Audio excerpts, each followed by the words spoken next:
Malgré la croissance économique du compte de fonds, mais aussi et surtout pour plus de rentabilité.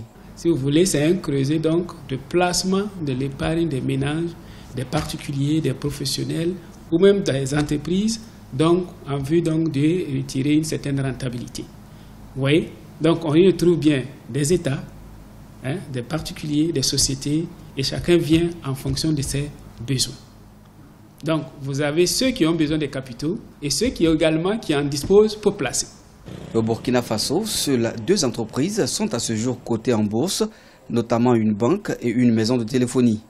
Depuis leur admission à la Bourse régionale des valeurs mobilières, elles ont en retour bénéficié d'une certaine notoriété en termes de gouvernance et de visibilité. C'est vrai, au Burkina, il n'y a que 2 sociétés pour l'instant, mais c'est un long processus. Il y a d'autres également qui sont annoncés avec le temps. Et dans la sous-région, il y a des pays également qui viennent progressivement avec des sociétés à la côte. Alors, en la matière, il faut dire que ça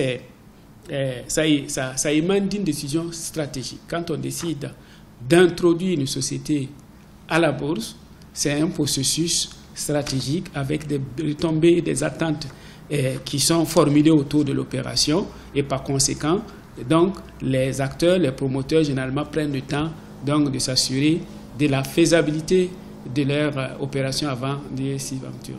Jusqu'à ce jour, la Bourse régionale des valeurs mobilières d'Abidjan enregistre pour tout 39 sociétés cotées. Un effectif qui devrait se renforcer courant l'année 2016, selon des observateurs, afin de confirmer le dynamisme de la place boursière sous-régionale.